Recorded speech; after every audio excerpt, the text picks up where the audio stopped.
Matin sur une association varoise qui va à la rencontre des sans-abri, sans toit et si c'était toi, organise des maraudes à Toulon et distribue de la nourriture. Elle va même plus loin puisqu'elle cuisine des plats chauds.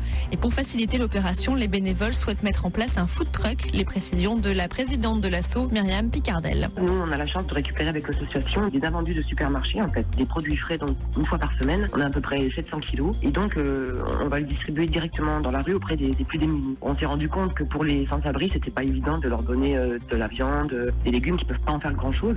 Donc en fait, on a 2 tiers qu'on va distribuer et on prélève donc 1 tiers de marchandises pour cuisiner des plats chauds, pour pouvoir remettre directement aux sans-abri lors de nos maraudes. Il y a une grosse organisation, une grosse attendance, parce qu'on n'a ni local, ni cuisine, ni camion.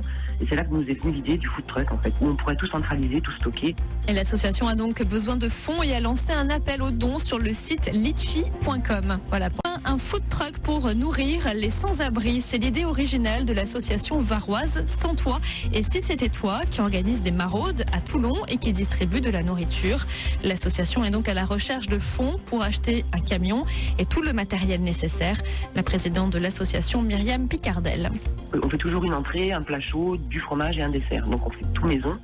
Et on essaye, comme on a la chance justement de récupérer des invendus. Bon, les invendus, ce ne sont pas des périmés, ce sont des articles qui sont retirés de la vente à peu près 3 jours avant. On a la chance de pouvoir faire des bœufs bourguignons, de pouvoir faire des plats du monde aussi. Voilà, on essaye chaque semaine de faire un petit plat comme à la maison, quoi. D'ailleurs, comme à la maison serait le nom du food truck. Et donc l'association a lancé un appel aux dons sur le site litchi.com pour pouvoir financer l'achat du food truck. Vous trouverez le lien sur notre page Facebook Chérie FM Toulon. Voilà.